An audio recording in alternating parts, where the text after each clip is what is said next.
Hey, how's it going, everybody? Shaun here from Zoobox, and welcome to another daily video. Today we're going to be talking about 1999's The 13th Warrior. The film is directed by John McTiernan and then also shadow directed by Michael Crichton.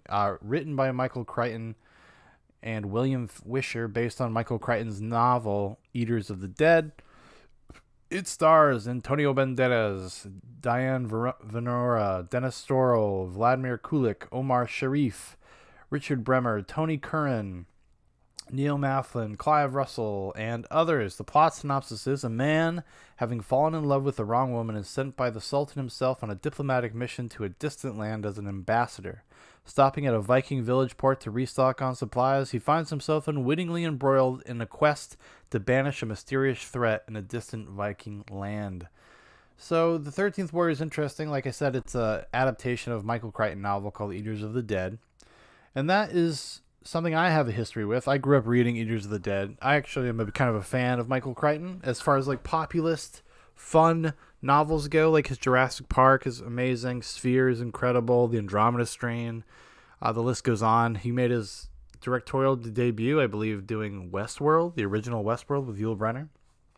So he's kind of been a staple in my life for a long time. And I always really liked Eaters of the Dead. I came to it after the fact, after reading Beowulf, I think. So I knew where it was drawing it from, because Eaters of the Dead is an interesting history in that it was Crichton kind of did it on a dare. He's kind of a literary guy involved with the intellectual side of academia and whatnot, and people just did not think that Beowulf would work in the modern context. Like, people would not engage with the stories of Beowulf.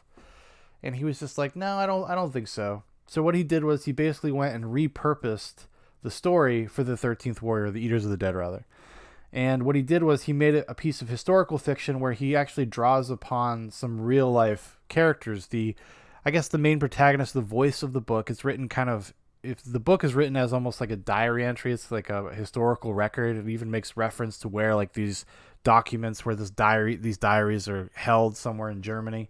So much so that people would contact this German university asking if they could see the documents, and they'd have to be like, no, it's not real. And apparently that went on for years.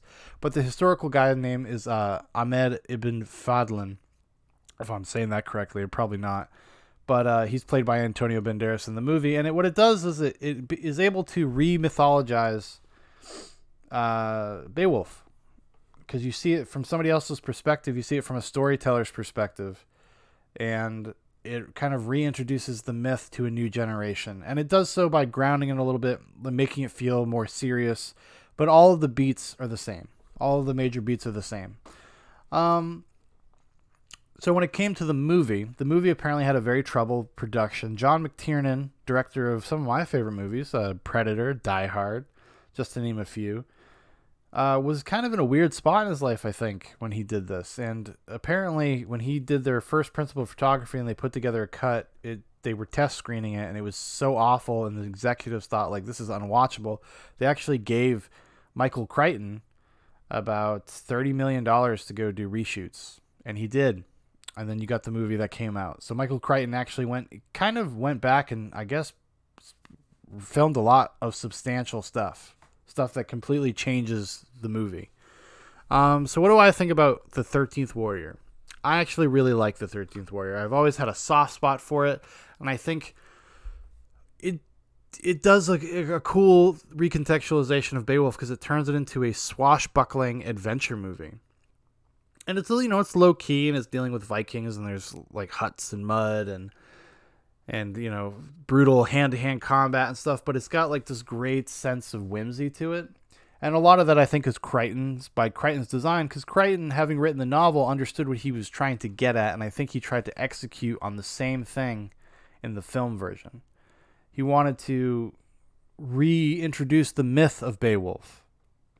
Why Beowulf is respected, rather, And so the movie kind of aims to do that. And one of the great things with the movie that helps do that is that you're not seeing things through Beowulf's perspective. You're seeing it through this, what's his name?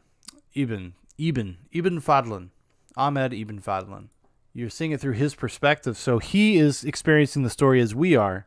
and he is taken up and wrapped up in this world. He's the audience avatar, and the fact that he's a little bit of a, an empty vessel in some ways, he doesn't have the most defined personality, is kind of fine, because he is the audience member of the story, and he's watching the story unfold. That's not to say that his character doesn't have any cool moments or anything like that. He definitely does, but that's not his function, right? He's got almost a mechanical function to him, and it works. I think it works really well. It's bolstered by a great cast. I mean, some of the people that they have in this movie, especially the guy who plays like the Beowulf, the leader, Vladimir Kulich, big, imposing dude, just like a perfect kind of Beowulf, honestly. Antonio Banderas is really good. There's so many other people. Tony Curran's really great. I'm trying to find the guy that's like the buddy. The buddy of the main dude. He's really good. I can't find his name right now, but he's really great. I think the cast is just really fun, and they kind of seem to, at least maybe through the reshoots and whatnot, understand the kind of movie they're in. I think that's probably where the difference is. If you were to watch the movie between like principal photography and reshoots with Crichton, is I think Crichton added the fun whimsy into it, where I think that McTiernan probably was doing more of a straight-faced one, more of a kind of a straightforward, kind of dour, sad action movie that's all in the mud and bullshit, It came out at an interesting time too, because we were kind of primed for stuff like this. This is a few years after something like Braveheart comes out. Something like Gladiator came out probably around the same time this movie did, or maybe Gladiator actually might have came out after this. I can't remember. I think it did, actually. So maybe I'm totally wrong. But there was just these kind of medieval-ish stories were kind of in the air. People were enjoying them. Didn't stop people from not going to the 13th Warrior, though. The movie did not do very well. Which, I don't know. I don't know if it's just nostalgia or not, or because I'm so familiar with the source material, but maybe I'd give the movie a little bit of a pass. I think it's like, even liking it, I understand it's not a perfect movie. It's got some pacing issues. It's got some character development problems. I think that is, if you wanted to criticize it, it is almost too like literary, in the sense that it does not have like a through line character development with almost any character. I mean, Antonio Banderas, you could say that he kind of like his character arc is that he comes around to understand, respect, and appreciate the culture of the Vikings. But it's not, and they in turn feel the same way about him. But it's not very strong, and it's just kind of a foregone conclusion. You're like, oh, well, obviously that's what's going to happen. Nothing like subversive or anything about it. One of the interesting things about this, though, is a lot of the Beowulf adaptations, kind of, even the two that I watched recently, the Beowulf and then Beowulf and Grendel, is that it's kind of about the encroachment of Christianity and ending the legend, or the era of legend and myth. And this one actually deals with Islam being the encroaching presence, but it doesn't address it as if it's a thing that the characters are concerned about. It actually just is there, and maybe even appreciated by the characters, which seemed a little weird. Not like, it's just, I don't know why they would, like, these brutal Viking dudes would just be accepting, like, oh yeah, there's only one God and Muhammad is his prophet. That gets said a few times in the movie. And not that I have a problem with somebody being Muslim or anything like that. It's just, it was weird juxtaposition because of what I had watched before in the day. Because they are being very critical of the presence of Christianity and how that is fundamentally changing people's worldview and the culture around them. And they're kind of like these last of the Vikings, like these last of the tough guys, right? And Christianity is coming to end that, because it's not about them anymore. Now it's about God. It's about singular purpose. So it was kind of weird that it never even addressed in this movie.